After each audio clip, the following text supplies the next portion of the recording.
Je anilo premadano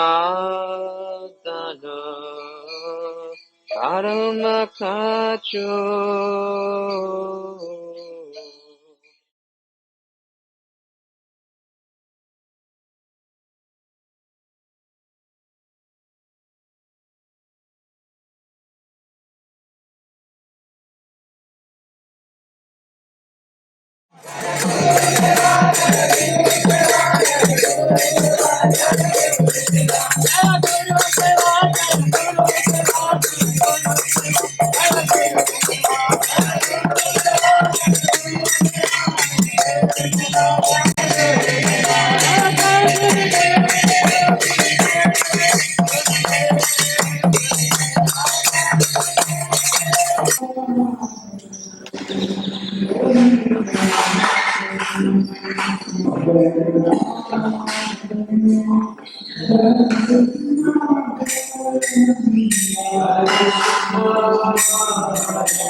Hare Krishna, Hare Krishna, Krishna Krishna, Hare Hare, Hare Rama, Hare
Hare Krishna, Hare Krishna, Krishna Krishna,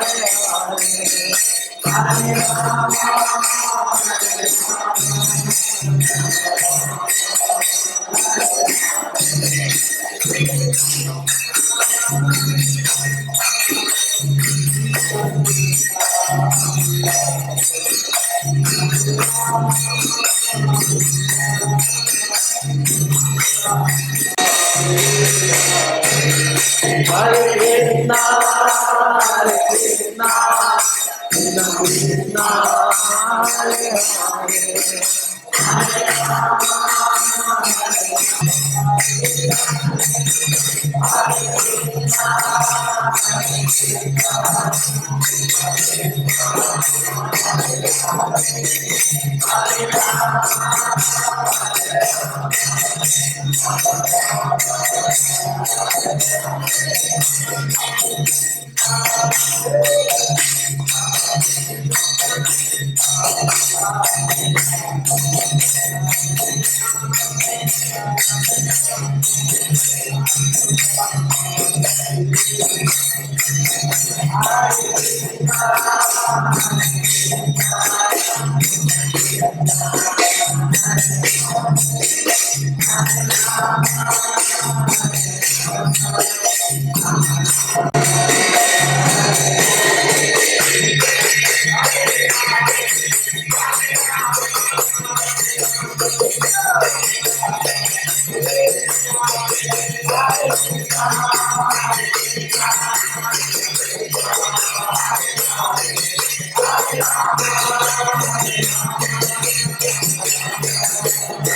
Prabhupada ki. Srila Prabhupada ki. This community founder charge Srila Prabhupada ki. Ananta Koti Vaishnava ki. Namacharya Srila Thakur ki. Prabhu Sri Krishna Chaitanya Prabhu Nityananda Shri Advaita Gadadhar Srivasadi Gaur Bhaktivedanta ki. Sridhar Krishna Govinda Shyama Sundara Bhakti Govinda ki. Vrindavan ki. Bhaktivedanta ki. Mayapurna Vidisdam ki. Purna Devi Ganga Devi Tulsi Devi Bhakti Samaveda Bhakta Vrinda ki. Sankirtan Yagna ki. The disappearance of Sri Jayananda Prabhu ki. This time Houston Yatra ki. Sri Radhani Lamadava ki. Sri Govardhan ki. Sri Radhaki Hari ki. Sri Gornitai ki. Sri Prabhupada ki. His Holiness Sri Swami Maharaj ki. More Bhaktivedanta ki. All glories to the assembled. All glories to the assembled. All glories to the assembled. All Premanandi. Vishnu Bhatram Surati Chara Sri Sri Srivan Bhagye Shiva Sridhar Maharaj Goswami Surati Chara Sri Sri Srivan Bhagye Shiva Krishna Goswami Shri Gurudev Ki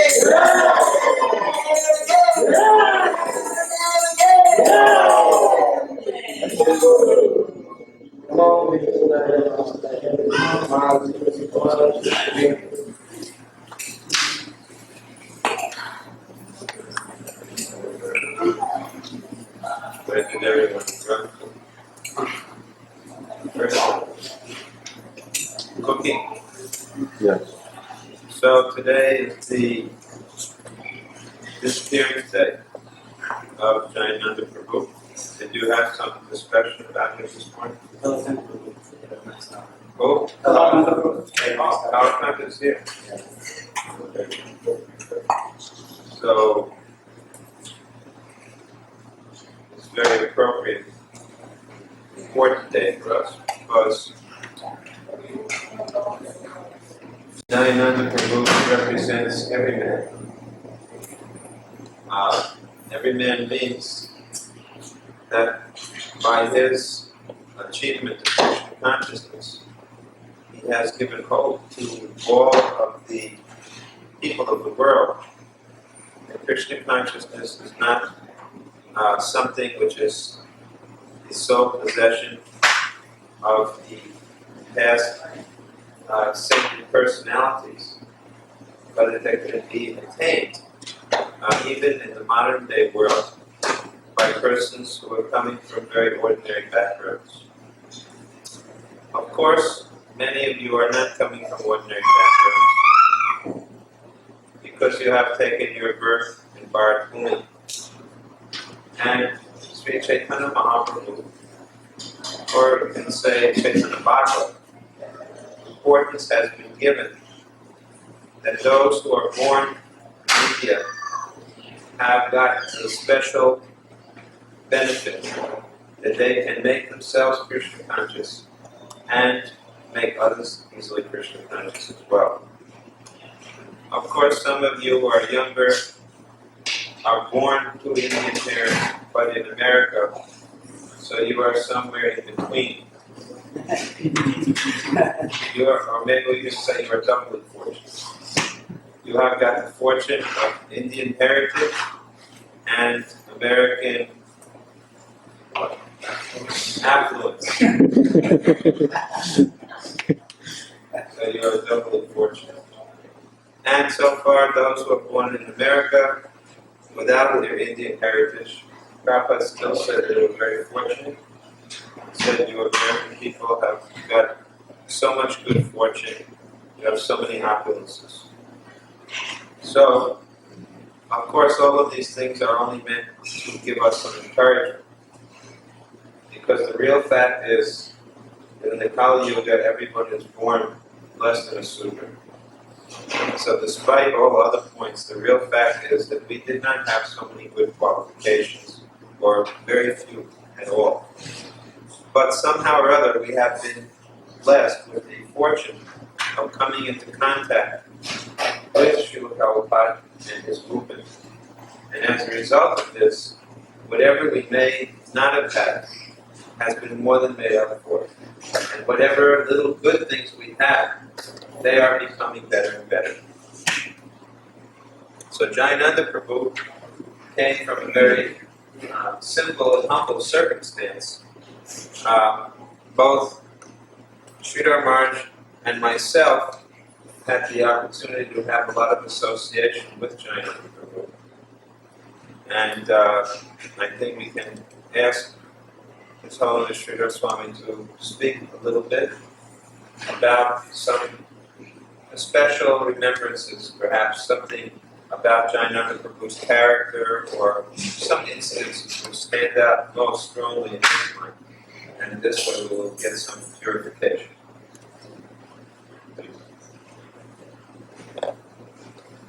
Well, Jayananda was my Vartma Pradarshak guru when I first went to the temple in Frederick Street in 1969.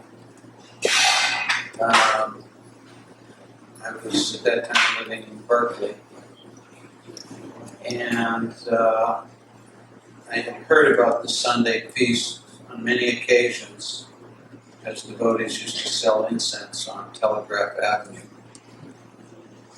And they would give out cards, also invitations. And so I was living in a very humble circumstance in Berkeley on the rooftops. And so the idea of a Sunday feast appealed to me quite a lot. So I thought, well, I'll go over there and I'll have a good time. And when I got to the temple, I was there a little bit before the Sunday feast. And there, as soon as I walked in the door, there was this very big,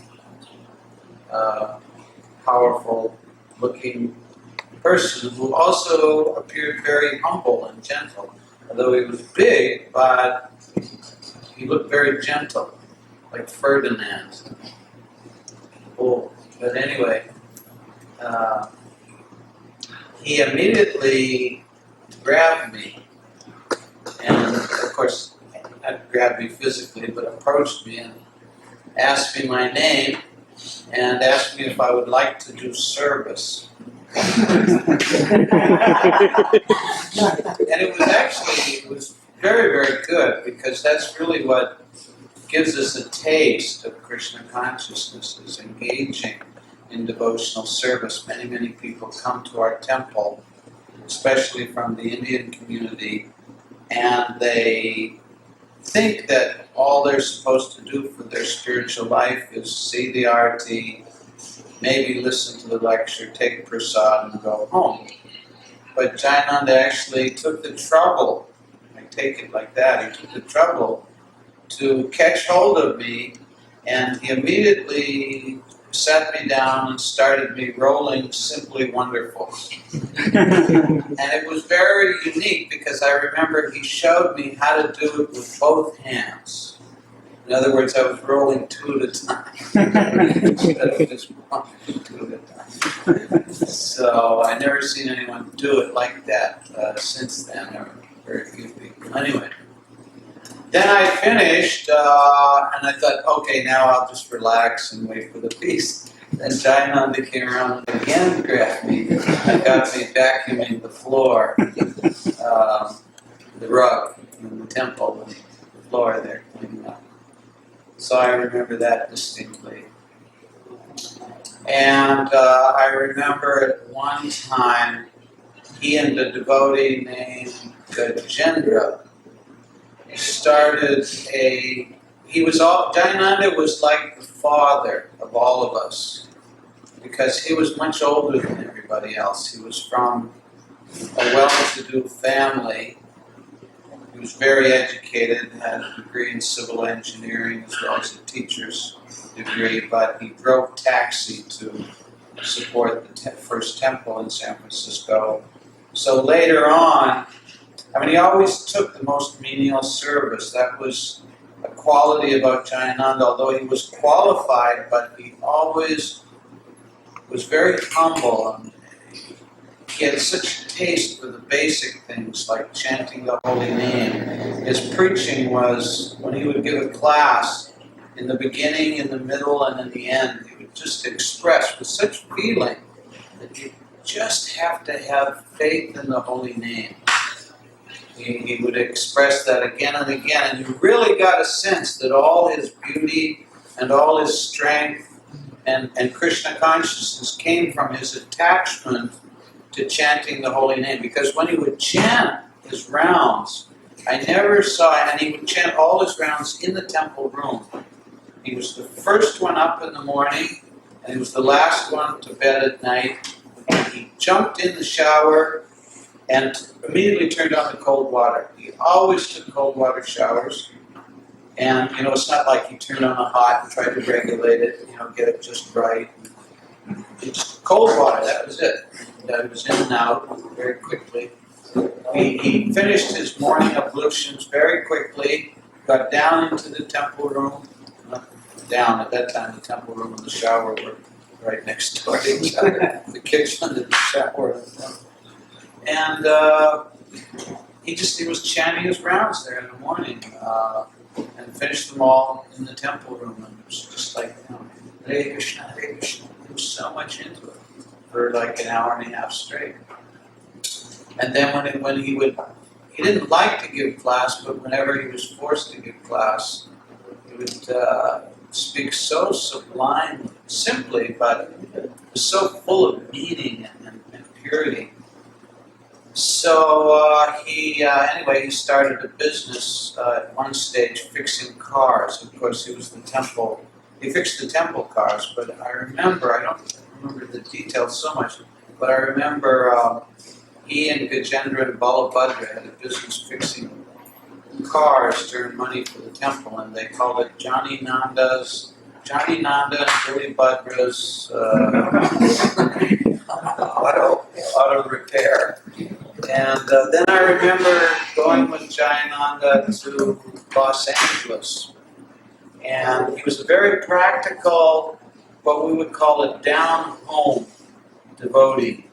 Just pure, but he definitely was not a niyamagga. He stressed the rules and regulations, but it was not in other words, we stopped one time to get some prasadam.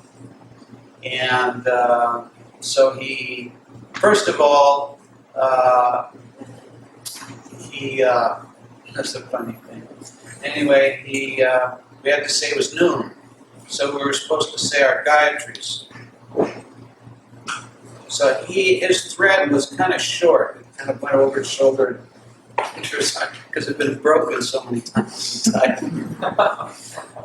And so we said our Gayatris, and he finished his in about 1 minute or so. And so I asked him later, wow, that was a fast Gayatri. How'd you do that? And he said, I can't remember a darn word. I knew he was joking. No, he wasn't joking. Because one time, he went, after Prabhupada gave us the Gayatri mantra, he couldn't remember. So he went to Prabhupada, and he took me with him, and he asked Prabhupada to help him pronounce the mantra, so Prabhupada asked him to practice. And for a while he practiced, and Prabhupada just went like this and said that it's hopeless. Prabhupada just said it's hopeless. He said, but it doesn't matter because you're so sincere, and whatever you say, Krishna will accept. That's what it was. That's great.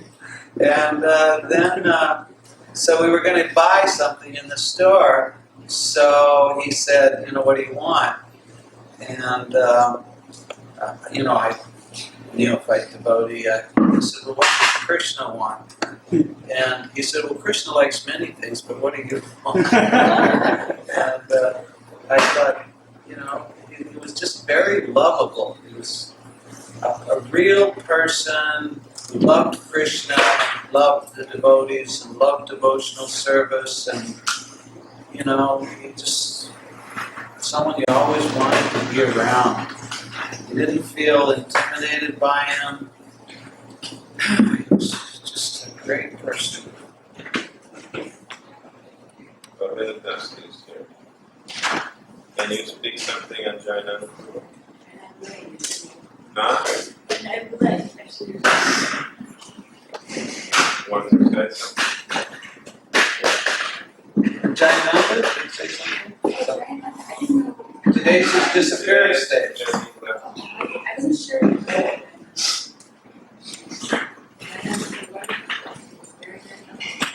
Actually, he's the only person. Speak louder, please. Prabhupada actually asked him to take me. Were you there? You were there. No, I won't. But we were having an initiation for someone else. That day, Prabhupada was doing a roadside with us. And Prabhupada looked over at him and said, "You too." And he said, and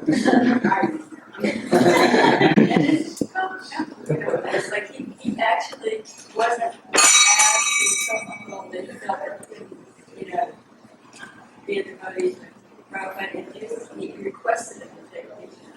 So, he used to drive us everywhere. He used to take care of me, trying to sit.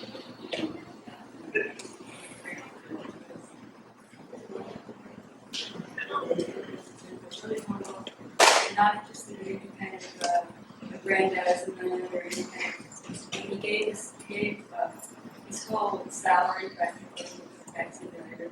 He used to squat by his taxi, just like how everybody sits like this. It's like he was in very special.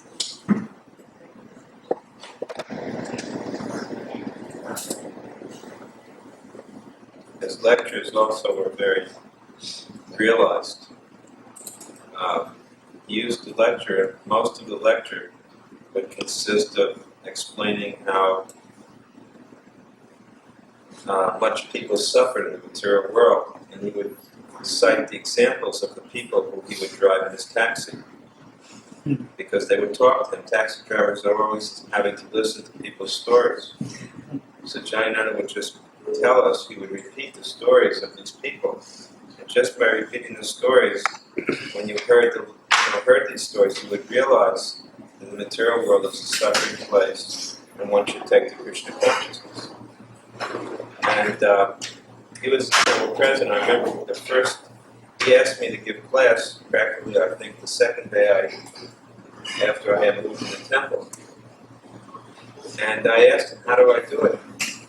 He said, you just talk about your own experiences. So after hearing him giving a class like that, I did the same. And I can see that from that example, that actually anyone who takes to Krishna consciousness should not be afraid to give class, but they should be willing to speak about Krishna and at least speak about their own realizations, as he taught us to do.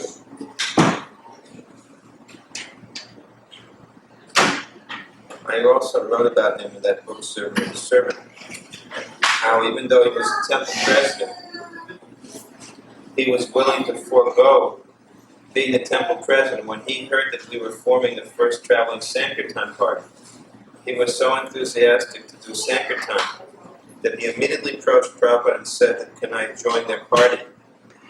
So Prabhupada said, what will you do? You're the temple president, what will you do?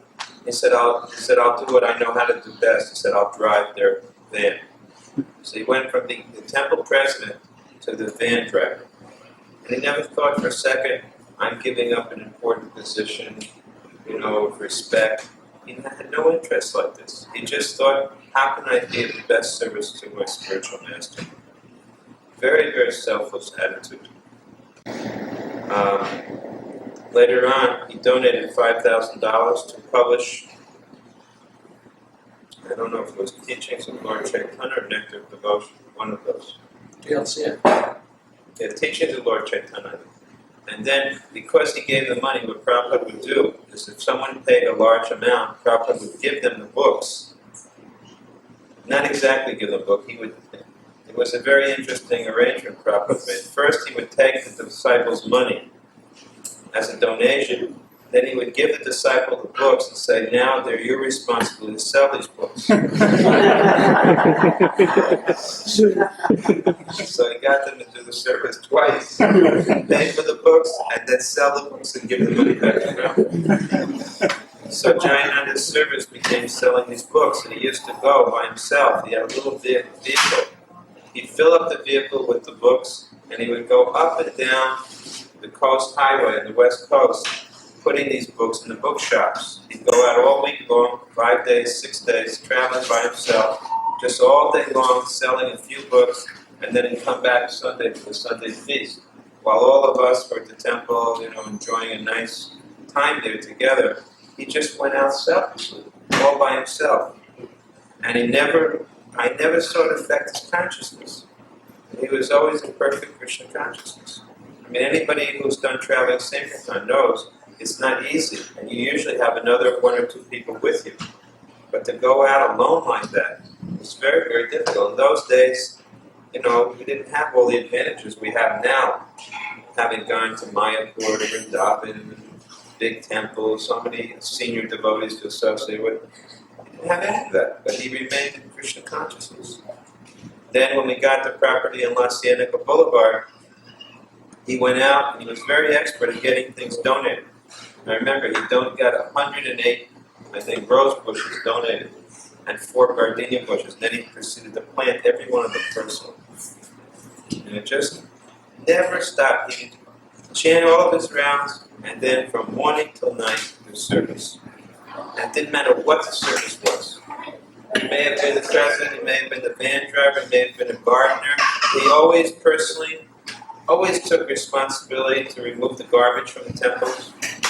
He took that as a personal responsibility to take all the garbage out. He was on a first name basis with all of the people who would do public services. The telephone people, the garbage collectors, whoever it was that came to the temple, he knew their name, they knew him. And he'd always speak to them, he'd always give them prasadam. Now he's actually a Krishna conscious person. And by coming into his contact, immediately anyone who came in his contact became favorable to the Hare Krishna movement. Automatically. He was such an emissary and representative of Prabhupada and Krishna. So Prabhupada, when Jayananda Prabhu disappeared, we got the news, and Prabhupada was very intent to hear how his consciousness, Jayananda's consciousness, was at the time of his disappearing. And Prabhupada thought very deeply about it. First he said that if he would at least go to the heavenly planets. He said, and if he has remembered Krishna, then he will have gone back to Godhead. And later on he wrote a letter, I believe he wrote to the LA devotees, saying that they could celebrate this day, as we do the other acharyas. And 2 or 3 days later, Prabhupada was sitting, and I noticed that he had some tears in his eyes, And I asked Prabhupada what he was thinking about. He said, I feel so fortunate to have a disciple like Jayananda. So I think what more can you say? If a spiritual master feels so fortunate that he has such a good disciple, that's proof of testimony of how wonderful devotee Jayananda was. So as I said earlier, Jayananda's example gives all of us hope that even though we began from very humble circumstances, we can one day also try to become perfectly Krishna conscious. The lotus flower grows out of mud. So we may have come from very muddy circumstances, but by the contact with the sun's rays, then the lotus grows. By contact with Prabhupada and Krishna, Prabhupada's representatives, we can also get out of our muddy origins be able to pick up your flows. I think that you have a program coming at 12, so we should stop now because you have to set up the room, right? So we'll have more opportunities to meet again in the afternoon and then in the evening. Yes? There's one thing that I remember Jayananda saying, just came to me. He was talking to me and he said, Govinda, I'm like a on a fence. I'm on a fence. I can't find any material, enjoyment of the material world anymore, and I don't really have the full experience of Krishna Bhakti. But I'm on this fence, and I feel like it's the only place I have, to go to. That's not. So he was completely split. Just completely had no interest in it. I saw that when last year he got that leukemia, cancer, blood cancer. And I think he had leukemia. Yeah. And we were in New York, and he organized the 1976 Rath Yatra, first Rath Yatra in New York. Even though he had cancer, which is a very painful disease, and it had come to the point where, the cancer was protruding from his body, different cancerous growths in different parts of his body. But he went out every day to the Rath Yatra site, and he built these 3 huge carts. Even though his body was completely, in very much pain, because I was staying with him. I know how much pain he was in. But he, somehow or other, he just kept thinking of how wonderful it would be to take Prabhupada and Lord Jagannath down Fifth Avenue. And because of that, he became indifferent to all bodily discomforts. And while he was building these Rath carts, he made so many friends. Of all the people in the neighborhood, they would come down and watch him working there. And he would just start talking with them while he was building. He'd bring them prasadam. He had a whole huge following of people. By the end of the time he finished the carts, he practically had made so many people favorable or almost devotees already, just in his presence or association. So a devotee is a touchstone. A real devotee is actually a touchstone. You come into his contact, and it's not as if Jayananda was a big philosopher, because he wasn't a big philosopher. He wasn't a learned scholar, but he was really self-realized. He had some love for Krishna and love for his spiritual master. And that was the ultimate, real essence of spiritual life. So, we should stop. Jayananda Prabhu ki jai! Jayananda Prabhu ki jai! Jayananda Prabhu ki jai! Gaur Premanandi. Hare Krishna. So, I just returned from 3 months in India, and the last month all 3 months I spent in Vrindavan and Mayapur. So, it's a bit of a cultural shock for me whenever I come back to America after being in India, especially because I don't spend my time much in Delhi or Bombay, but I just spend it in these 2 places of Vrindavan and Mayapur, which are not just ordinary villages, but they're spiritual villages. So it's quite a shock to go down the freeways and see everything. But when I come here to be amongst you, the thing that impresses me most is that all of you are genuine devotees, and it's a great pleasure to be with all of you. I feel very much at home here when I hear from each of you, because I try to hear what you're saying, and I feel it comes from the heart. And I don't feel as if I'm so far away from Vrindavan when I'm sitting with all of you.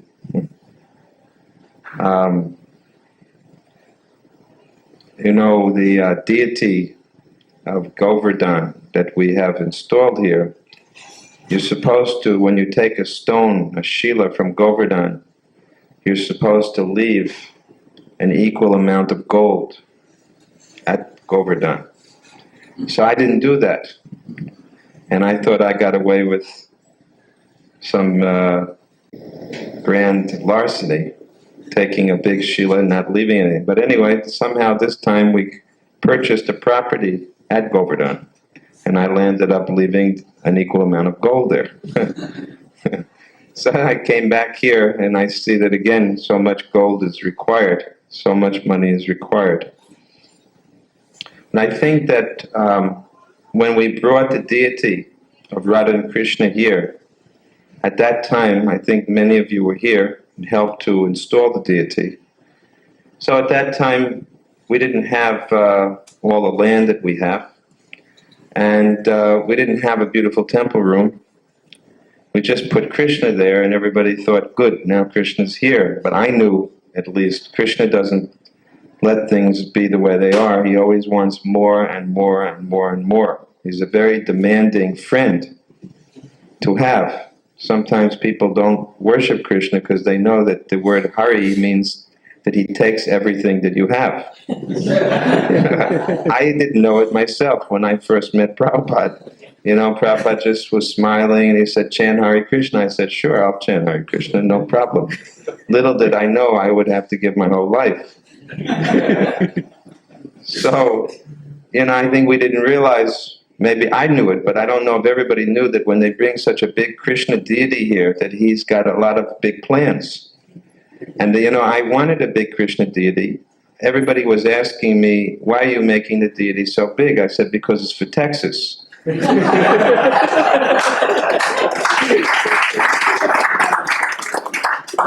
know, so we have the biggest Krishna deity and we have the biggest plans for, you know, making Krishna satisfied and happy.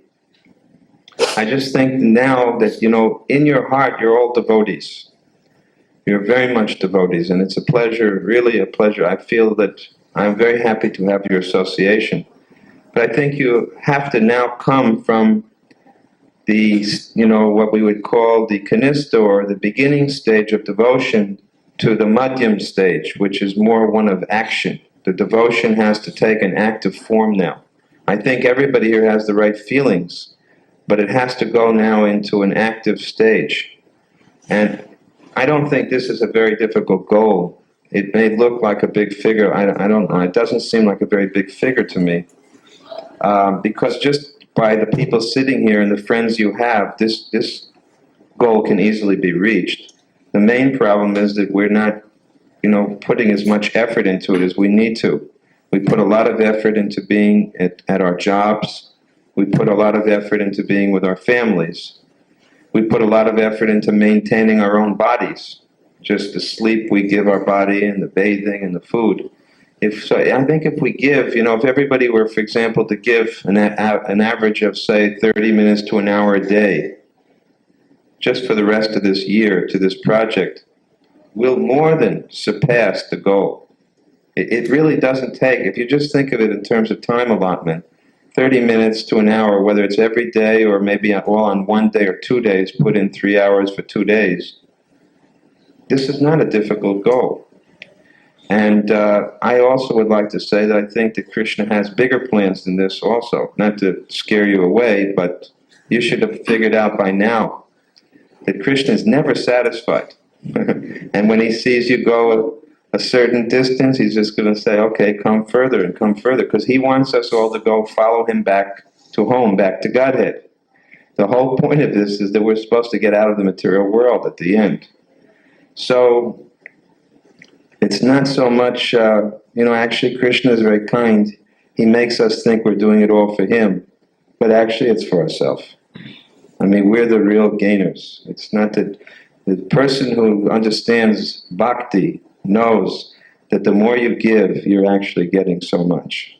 You know, so I just, I at the same time I express to you my appreciation for all of you, and at the same time I urging you to please now, let us go forward. Let's not let this thing go on. We can't let it go on another year. It has to finish by the end of the year. At least our funding has to finish. Because when you start dragging on, it becomes very difficult to raise money. And also, next year, the year after next, 1996, is the 100th anniversary of Srila Prabhupada's birth. And that was when we wanted to dedicate the whole project to Prabhupada. Because without Prabhupada, I know I wouldn't be sitting here, and maybe you would all be here, but I suspect that the whole world would not be as fortunate as they are if it weren't for Prabhupada. I mean, what he did bring is very wonderful. So I think this is a proper token, gesture of our appreciation for Srila Prabhupada to try to finish this project up.